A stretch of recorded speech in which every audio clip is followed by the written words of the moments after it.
period of time, really, won't you, to be able to gain that work experience. I'd say start now. So then if you are kind of affected, then at least you've got, got things in motion for work experience. Cool. Right. So we are going to talk a lot about insight, okay? So work experience, the insight part of it is the key. So people kind of think, oh yeah, work experience, it's a bit of a tick box. But actually it's why are you needing work experience? That's the bit that is what I think some students sort of struggle to grasp sometimes. And that's the bit that the universities are looking for. They're looking on, why did you get work experience? Why are you interested in that work experience? What did you learn? What did you see? What was the insight that you had during that week? So that's the key, and we're going to come on to that. This is what you need to achieve more than the tick box of the work experience. Don't think of it as I've got a week of work experience, great. Oh, I've got a month of work experience, great. It's not a time, it's not a quantity, it's not a set thing. Yes, there'll be some medical schools that look at certain types. So sometimes some universities look at more caring roles. Some universities look for you to have done a specific course, and you'll be able to find that out on the university website and UCAT and things for the specifications. But it is still the insight behind it that you need for the work experience. So this, you need to switch. So as I said, it's more about kind of the thoughts behind things, and we'll come on to very briefly on learning to kind of reflect, but we will do more of a solid webinar on that as well. So the main things that you need this insight into really is ultimately what you're getting yourself in for as a career. So, what's life going to be like for you as a medical student? What's life going to be like for you at that university?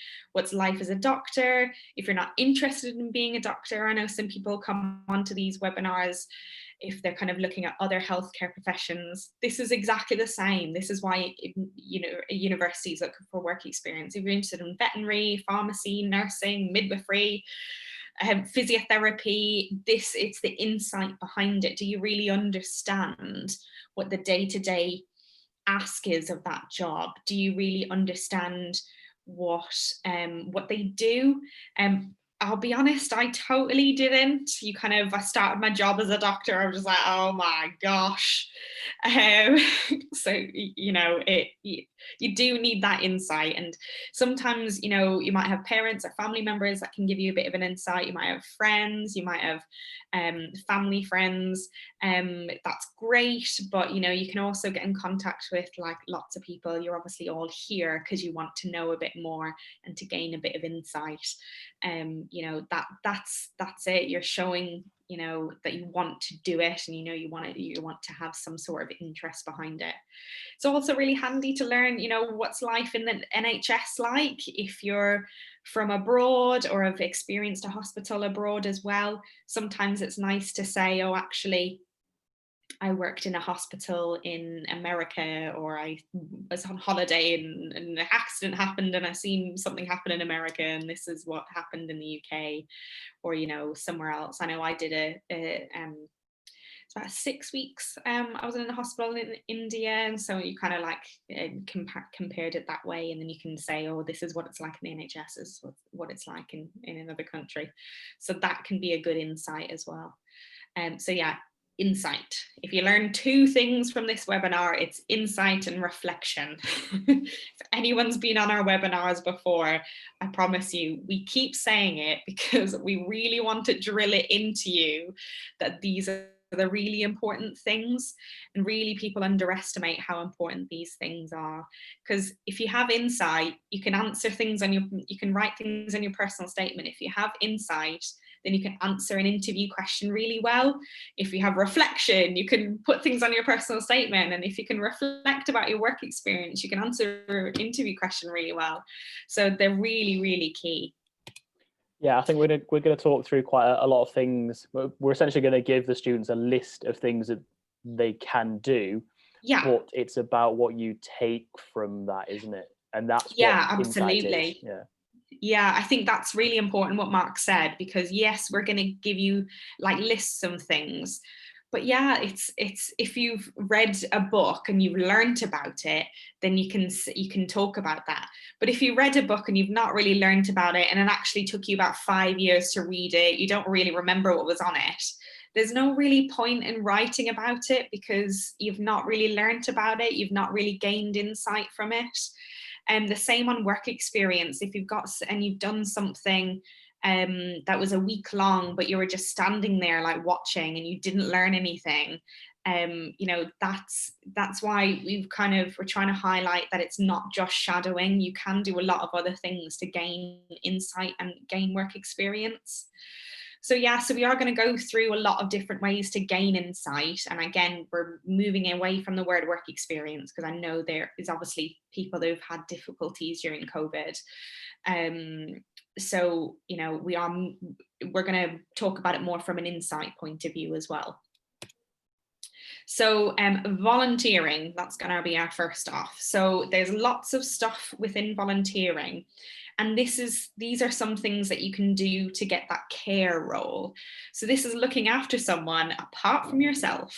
This is showing that you have empathy, communication skills, you're looking after vulnerable people, even just make some cups and teas and coffees and things. You're having a chat with people who need it. That side of things is really important. And we said, you can start local. There's Facebook groups and things like that for local areas. I've got one around here that is on a Facebook, like where I live area.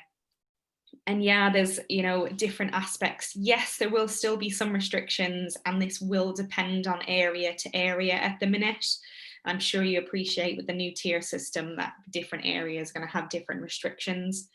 But this is just a few things on a volunteering aspect. There's obviously charity shops, there's local hospices, there's telephone calls for the elderly, Age UCAT do things like that. So that's something that you can get into as well. But again, it's what you're taking from it. That's the important thing. It's the insight into caring for someone that's vulnerable. Okay, that's what you're doing as a doctor. You're caring for people who are coming into vulnerable situations into a hospital, and that's what they want to see. They want to see someone who's going to be able to do that in the future. So local stuff, there is options to do this, and there is stuff that you can write on your personal statement and talk about in an interview. And this is all local stuff. This is stuff that you can organize yourself. You can make a Facebook group and recruit volunteers. Obviously with safety in mind for yourself, a group, and other people.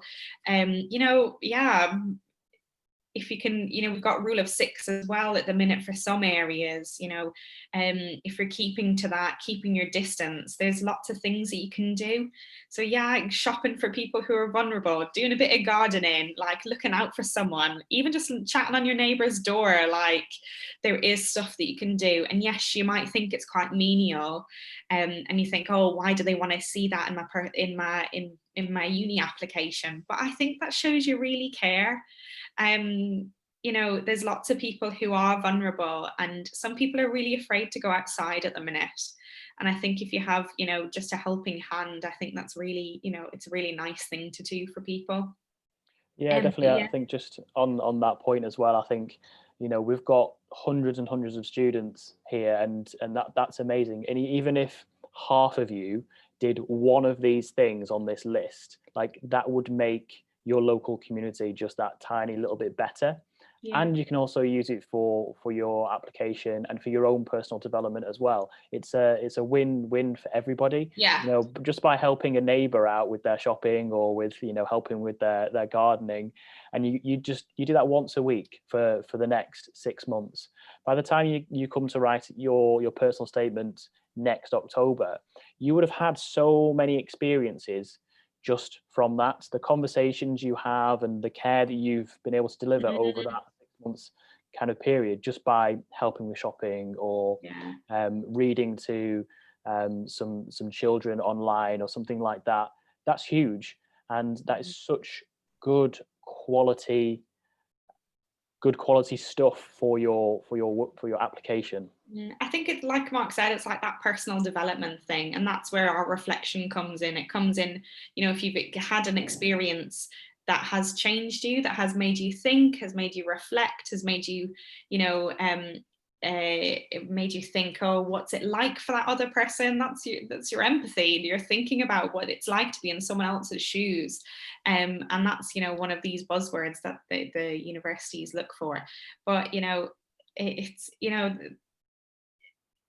it's just making you a better person, better doctor. You know, that's what, you know, it is a nice thing to do.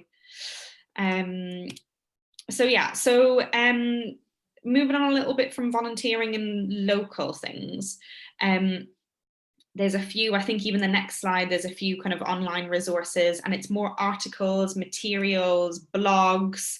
So there's one, so the BMJ, you can get the student BMJ, which is pitched at a bit of a non like medical level, so it'll be pitched more as kind of med students and like sixth form students like yourselves.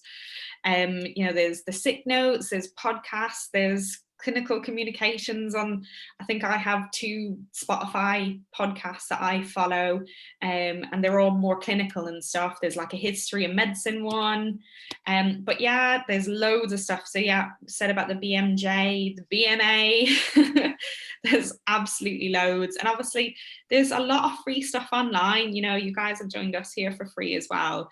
Everyone's trying to kind of help each other out during this.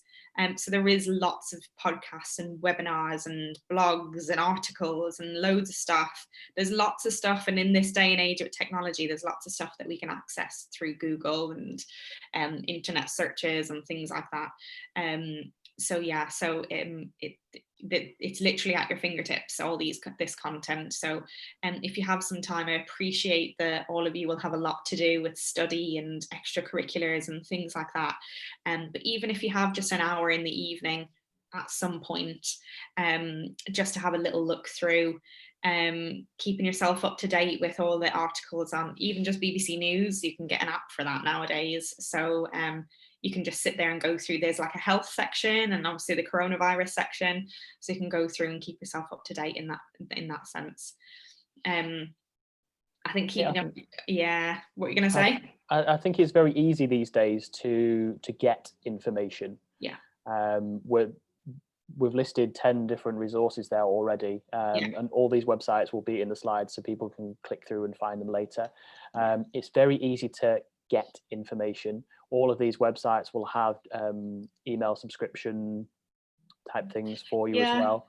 But it's just making sure that you dedicate that 30 minutes a day, or even 10 minutes a day, just to have a read through, because that consistent dedication will make sure that you're taking it in. You know, if you read 10 articles on a Saturday, and not much of that will go in, but if you read one article every single day really consistently, it will start to stick, and it will take you in different directions with your knowledge and your learning and your research, that you can naturally find things that interest you. Yeah, and it doesn't have to be like advanced. Yeah, it doesn't have to be like advanced papers, does it? It just has to be like simple. They can be summary articles, just news, and things like that. Yeah. But be consistent with it. Yeah, like for me, I have the like news app on my phone, and I have like a coronavirus like section, because obviously, you know, there's going to be lots of questions and things like that, even from people at work and patients and families and things. So literally I do that about 5 minutes at the most, I think. I sit there while I'm having my cup of tea in the morning before I go to work, just have a little flick through, see if there's anything changed in 24 hours, and then you're kind of up to date. So yeah, books. Again, this is all, it is a list, but there's obviously things that, so I've not read all of these. These are a combination of recommended books from people who have worked within medical projects over the last kind of, I suppose about 6 months, isn't it, when we've been kind of doing over these webinars. So my favorite ones, it's honestly hilarious, is Adam Kay's book. That's his first book. There's 'Twas the Night Shift Before Christmas. Like, they're really, really funny. I think he's got a kid's book coming out soon. And then yeah, I've got like Being Mortal. I've got all of Atul Gawande's books as well. I think they're really insightful, and really kind of, they look at kind of morality, and because so Atul is a surgeon in America, and it looks through kind of what his thoughts are. How do we, like, Being Mortal is how we kind of think about death, how we approach it, how different specialties in medicine approach the thoughts of death differently, how we look at palliative care and surgical care and things like that. Honestly, it's really fascinating, because he has it from his surgical point of view, but then he looks at it from a different, I won't spoil it, but why he looks at it differently, but it is very good. But yeah, again, it's what you learn. Like, that's something personal to me. I've learned from that, and I just thought Adam Kay's book was hilarious because it was so honest, which I think that's really funny, because you want someone to be honest sometimes. But yeah, I've heard really good things about War Doctor, really good thing about The Man Who Mistook His Wife for a Hat. They're on my next list of books myself. But yeah, it's that insight behind it and what you've learned. Okay, so that's what you need to get from this. And I mean, there's 9 books there, and for the students that are applying next October, that's less than 1 book per month. Yeah. So if you break it down like that, and you just try and read one of them per month, then you know, that's great. You've read all of those books. You'll have such great insight from just those books. And if you read more books than that, great, fantastic. Yeah. But maybe just try as a target for the next month. Just see if you can pick up one of these books. You can get them for pounds on Amazon these days, can't you? Yeah. And if you can just read one of them in the next month, that'll kind of start that reading journey as well. I think that'd be a really good thing that some of the students could take from this webinar tonight as well. Yeah, and I'm not gonna lie, I read that Adam Kay book in about 24 hours because I couldn't put it down. Because well, that's your book for the month done then, isn't it? That's it. That's your book for the month then. For the rest of the month off. Cool. So there are some other options. So obviously you'll all know about the shadowing side of it. So I'll touch on that briefly, and then we'll come to kind of more online courses and more kind of online versions of more traditional work experiences.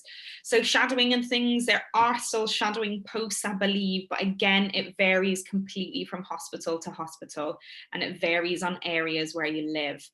My recommendation is to get yourself a CV, even everyone that's kind of October 2020 and 21 and 22 and onwards for applications. Get yourself a little CV. Even if you think it's empty or anything like that, you just have to explain why you're applying and things like that. But what I'd do is I'd just send that out to all the hospitals, GPs, pharmacies, clinics, anything like that you think would be worthwhile sending a CV to. The worst thing that's going to happen is either that they say no, or they just completely ignore it. That is going to be the worst thing that happens by sending in a CV. So please don't be scared to send one in. Because the only way that you're going to get something is ask. Someone's not going to approach you for work experience. So you really need to ask and put yourself out there. You know, it is kind of like that as you carry on through medical school and being a doctor, you kind of have to get things, and sometimes you just have to ask, and people will either give it to you, or they'll just say, no, sorry, we can't do this at the moment, which is fine. That is going to happen for some places, but if you ask, then you won't know. So that's my suggestions for kind of more traditional face-to-face shadowing. So more kind of work experience, like virtual aspects. So like as we put on here, like Brighton and Sussex are doing like an online course. We do like a day GP course. We go through all patient simulations and things like that. And yeah, you can get like work experience online and things. And yeah, I think Mark's kindly put up a little voucher code as well. Yeah, just on that Brighton and Sussex one is great. I know thousands and thousands of students have done that already, and that's been super popular. It tracks your progress throughout the whole course as well. I think Brighton's course is all pre-recorded, so you can watch it whenever, which is great. So you can do that as part of your process. Whether you're applying now or whether you're applying next year or the year after, you can work through that at whatever pace you need to. Our GP Live course and the virtual week, they're completely live. And again, it's a little bit like a Zoom webinar, but it's obviously limited to kind of 18 students. And in both of those courses, you talk directly to patients, take patient histories. We teach you how to take patient histories, and then you talk to patients, and then you do medical debriefs afterwards as well. So they're kind of live options, or you've got the kind of pre-recorded options from someone like Brighton and Sussex as well. But so much online opportunities are available now because of what's happened with COVID. So do have a look at those if you're kind of looking for work experience virtually. And yeah, so we are coming to more towards the end of the webinar, but one of the last things that we'd kind of like to say that we do talk a lot about reflection, and there's so much to talk about reflection that we do a whole separate webinar. And honestly, it's really like we talk about why you need work experiences, the insight behind it, but how to actually get the most from your work experience is the reflection side of it. So it's the thought behind it. What did you learn? How did it change you? How did it make you a better potential medical student? So that's the side of things that you really need to think about from your work experience. If you've had work experience already, reflect on it, make a diary. If you still have questions or had questions answered and there were specific things you learned about your work experience, please write it down, because you will forget by the time you get to interviews and writing your personal statement. If you haven't yet, if you've got kind of skills already like extracurriculars, reflect on why you've got that. If you were a captain of a sports team, reflect on what you've learned. If you've literally learned nothing from being a captain, then don't put it in personal statements. Don't talk about it in interviews, because if you've not learned anything, that's not great. But you will have learned communication skills, leadership, teamwork, and things. So that's where your buzzwords come in. That's what you've learned. That's what you've reflected on, and that's what kind of bumps you up to the next level of how to answer things and how to get your application. So yeah, diary is a great thing. If you've got any work experience upcoming, get yourself a diary so you can reflect in it, and ask so many questions. That's your opportunity to learn. You're not there to just sit and watch. Most people, I say most because there's obviously still people out there who will mind you asking questions, but really honestly, most people, we're a friendly bunch of people, so don't actually mind asking the weirdest questions and the simplest questions. You're there to learn. We're not expecting you to be a doctor already if you're coming on work experience. That's not the point. You don't have to pretend that you're more clever than you are and understand things more than you do. So just ask every little bit, whoever is there as well. So you can ask who you've got work experience with. You can ask the rest of the team. If you're on more volunteering posts, ask questions. Who are you? What's your role? What did you do in life? What can I learn from you? Let's work as a team. You can ask all those questions. So it's really, really important. You're going to get more insight from asking questions. Yeah, I think just on that kind of slide as well that you had there about that webinar about reflection. We can't cover all of reflection in this webinar. It's just too much, and it takes time to kind of explain how to reflect properly.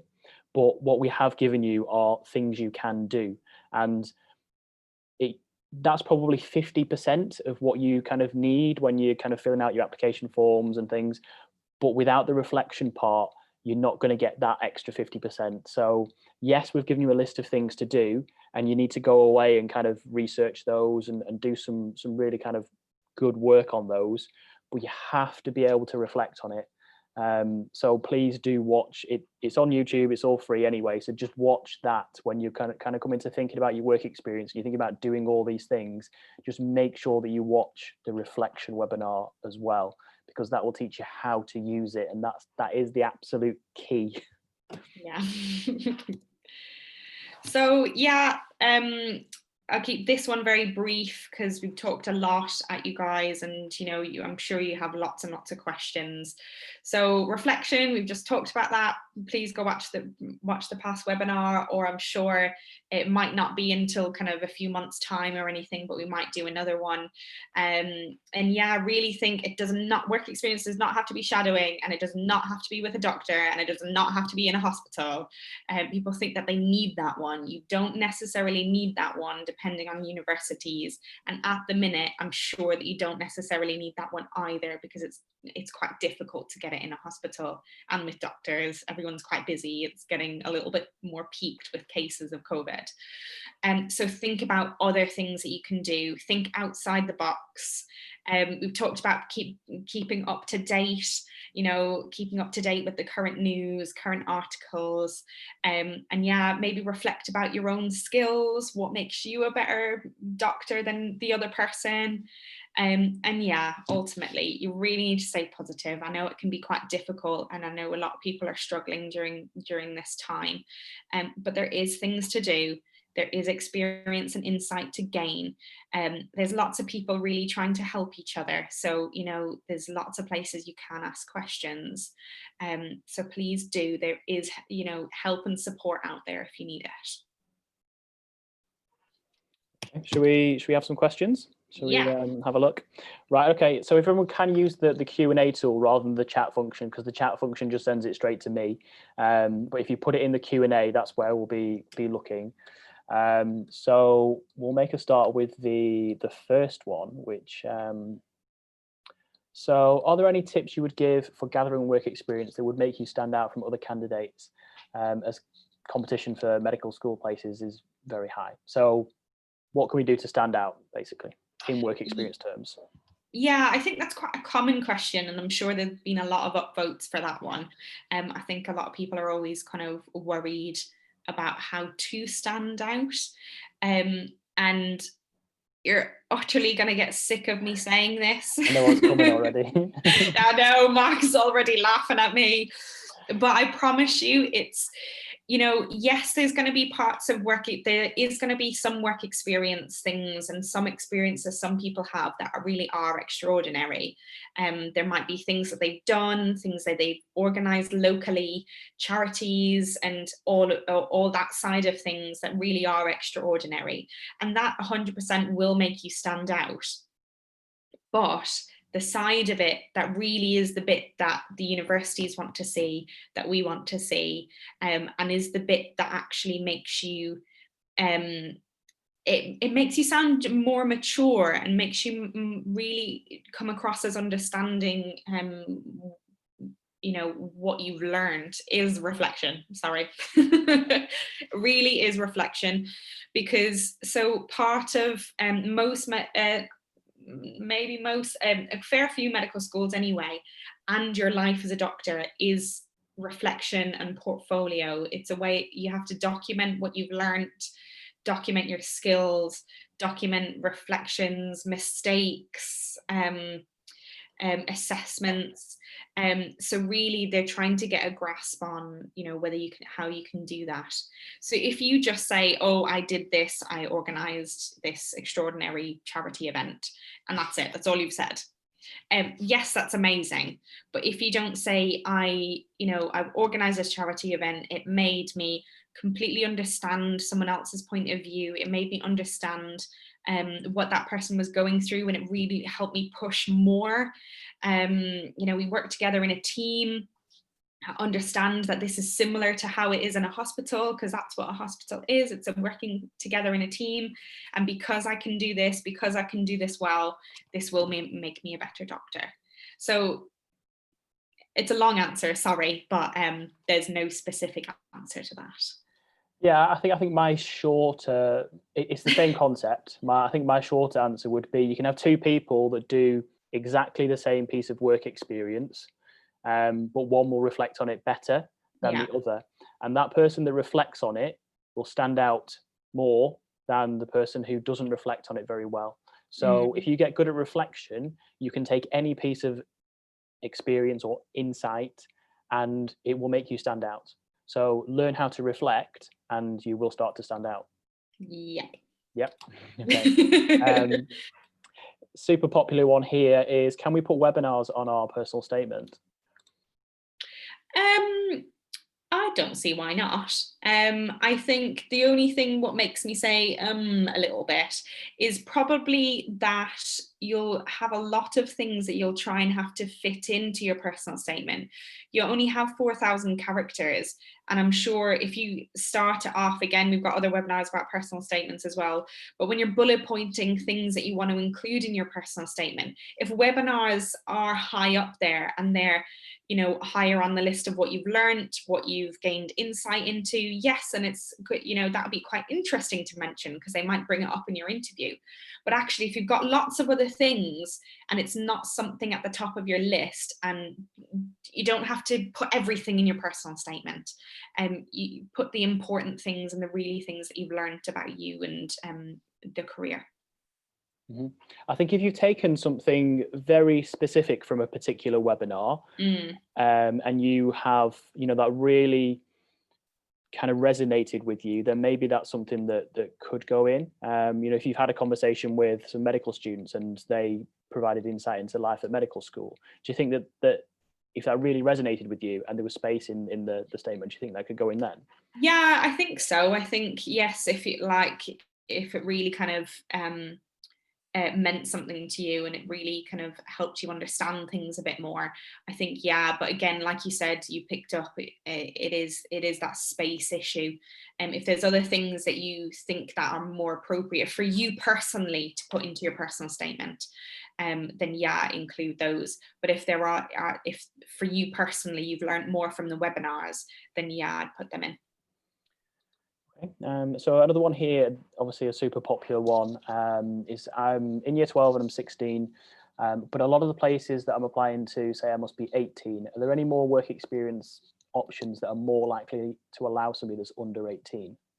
Yeah, so that is a common thing, and it's getting harder and harder with kind of health and safety regulations and things. And obviously there's a lot of issues with, you need to be sometimes trained appropriately to have certain roles, which is completely understandable. But we've kind of gone through a fairly comprehensive list of, especially volunteering side of things. Yes, you might not be able to volunteer in a clinical setting, but you'll be able to get some roles of volunteering as 16 to help you with that insight. Yes, you can be a bit restricted sometimes, and totally get that, but there's lots of things you can do. Like, you're here, you're age 16 and you're watching this webinar, you can get those online courses, you can get other volunteering aspects, you can read books, you can do all that as well.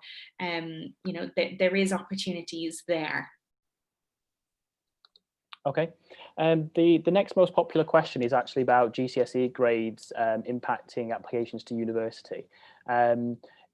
This probably isn't the best webinar to be talking about GCSE grades and medical school admissions, but the super brief answer is some universities do use your GCSEs or weight them more heavily than others. So if you want to kind of find out a bit more information about that, go and have a look or just have a search on our website for applying to medical school. and some of the blog articles that we have will come up and help you answer that. But I'm not going to go into too much detail about that in this webinar. We'll keep this just about the work experience. Okay, so next most popular one is, how many hours of work experience should you be completing? This gets asked all the time. All the time. There is no answer to this. There is no specific answer. There is no set time, there's no set experience that you need. Yes, there are some universities that prefer some types of work experience. Again, just look on the university specifications. There is no set number of hours. There might be some universities that say a minimum, but there's no like exact value. Some people are very worried about the quantity of their work experience, but it really, really is about the quality behind it. So if you have good quality work experience, you've been able to gain insight and reflect well, then that's the thing that matters, like really, really does. And sure, you're all sick of it already, but really that's the bit that's important. Because that's the bit that you're writing about in your personal statement. That's the bit that you're going to be talking about in interview, because you don't have to give them a sheet of paper and say, oh, this is what I did. This is my tick box of work experience. That's not the important part of it. It's really is it's what you've learned from your work experience is the most important bit. I think that flows nicely into this next question, which is a really, really good question. Mm-hmm.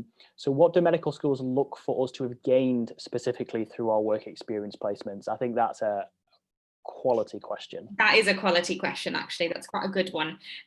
Because I think that's asking the right question, actually. What are they looking for? Ultimately, they are looking for you to be a good medical student and a good potential doctor. That's the ultimate goal that they are trying to achieve. They are looking for someone who has the skills to get there, or is on their way to get on the way to having those skills and being able to portray those skills, but just needs university to hone it all together and make them, a better doctor and put everything together.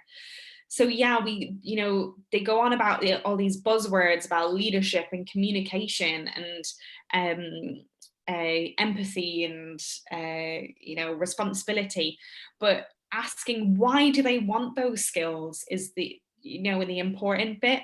They want you to be a good team worker, because that's what it is in a hospital. You are surrounded by other team members. You are not alone in a hospital. You are, even in like an arrest call, it's you'll have a doctor and another doctor and another doctor, and then you'll have all the nurses and the ICU nurses, you'll have the anaesthetists, and then you'll have the porters coming along. So there's lots of people in the team. So that's why they want to know those buzzwords. They want you to be a good communicator, because you go through communication skills at university. You're communicating with people in their most vulnerable moments. You need to communicate from a variety of ages, mental health, cognitive impairments. That's why they want it. So asking the why is actually a really good question, because if you can improve on your skills through work experience, and really understand why universities want you to have those skills, that's actually asking a really good question. Yeah, it's the skills that you're drawing out from your experience. It's that insight and skills that they're looking for you to demonstrate or show that you're working on them, and that is amazing question. I really like that. Yeah, absolutely. Next one down, I'll probably answer this one. So do you know any unique virtual work experiences? Because I know the Brighton and Sussex one is just a kind of pre-recorded one. The simple answer to that is yes. If you look at our GP Live course and our virtual one, they're all completely unique. We don't use the same, we use variations of patient case studies each time. So each time we do one of those courses, it's completely unique for the patients, and we have different doctors and we have different groups of students, and different questions get asked. So if you're looking at something like that where it's completely unique and not a pre-recorded video, then have a look at the GP Live or the virtual work experience week. We pick on you as well and get you to ask questions. Yeah, we make you ask the questions. You become the doctor. So again, this next question down is very specific, and it's about hospitals in London, kind of giving out work experience. But I think the best thing to do, if you have hospitals in your local area you're looking to travel to, then get on the internet, research them, call them. We can't go through all the different hospitals in a webinar like this, but call them, have a look online. Yeah, there is, if you type in like that specific hospital and type in like sixth form work experience or like work experience in general or something like that, it sometimes it comes up with the actual website page, so you can do that. Good question here as well. Does this kind of insight that we're getting from work experience or insightful experiences, do we include that in the personal statement, or do we just save that for the interview? Well, the insightful bit, I think the insightful bit is quite important as well, because you can definitely include that on your personal statement, because the personal statement is personal to you. So if you've learned something about why you want to be a doctor, if there's something that you've learned on your work experience about, certain skills that you have or have gained, which make you a better potential medical student or doctor, then that's quite good stuff to put in your personal statement. And then, yes, obviously you can put that in your interview, but if you put in your personal statement, then they might ask you about it in interview anyway, depending on the uni. So yeah, I definitely would, because if it's stuff you've learned and stuff you've learned about yourself and the future career, then yeah, absolutely go for it. The next question down is about UCAT and BMAT scores. What I'll just say about that is we've just put 2 UCAT videos up on the YouTube channel. We're probably not going to cover it in this webinar just because it's more focused around the work experience. But if you're looking for that kind of low average UCAT scores, go and have a look at the YouTube channel, because Olivia, one of our medical students, she just did a couple of really good videos about where to apply with those kind of low to average UCAT scores. So go and have a look at those on the YouTube channel. I'll put a link in the chat for you to the YouTube channel in a second, actually. Right, I'm going to just scroll down a little bit and we'll take maybe a couple more questions. Just I'm conscious of time for everybody. We don't want to take up too much of everybody's evening. Are we going to be able to get access to the download of the presentation? Yes, we'll send it out to everybody in the next couple of days. What extracurricular activities have you done personally which universities really liked? Okay, that's about your experience. That's nice. So I think this is quite interesting, because if anyone's not watched this webinar before, most of the time I do tell people this, because I think this is why it makes me a little bit more experienced. I had to apply to medical school twice. So I actually didn't get in first time, and this is why I think work experience, but actually this is why I stress about the insight and the reflection so much, because this is really not something that I did especially in my first application. And I think that's the bit that really made me downfall. My personal statement was shocking. I was that person that, I'm telling you not to do, but I just wrote facts and didn't write any reflective sections. So and then second year I got in. So my personal work experience, so up to my first application, all of my work experience was hospital shadowing. This is what, again, why I stress that it's not always the best way to go. So I had pretty much 1 week of solid work experience every year. And I started in year 8. I was that keen until I think year 13. And then, so I didn't reflect, I didn't put anything in all the stuff that I'm telling you guys to do. This is why I'm trying to impart wisdom. And I didn't get in. Second time round, so I had all that kind of weeks of shadowing, but actually second time round, the roles that I then gained was I had a part-time job working as like a school play worker for like before and after school clubs. So I worked with kids. That developed my communication skills from that point of view. And then I also had a part-time job, volunteering job, working in a hospice as well. And that wasn't too much of a stressful kind of commitment. It was once a fortnight, like on a Sunday. So I did that. I answered telephone calls, made cups of tea and coffee, had a chat to relatives, anyone that was coming in. I was part of the inpatient side of it. So anyone that had kind of symptoms that needed to come in for that were kind of a little bit more difficult to control, so pain and like other different symptoms as well. So yeah, so they were my main bits of work experience. I had lots of other extracurricular stuff as well. I was head girl, captain the netball team. I got up to grade 8 in the flute, all those stuff that a fair few people get. But yeah, so on paper, I was, I'm trying to think of the right word. On paper, I was like a good applicant, but because I didn't put things in the right way, I did not reflect at all. I did not come across an interview very well because I did not prepare very well.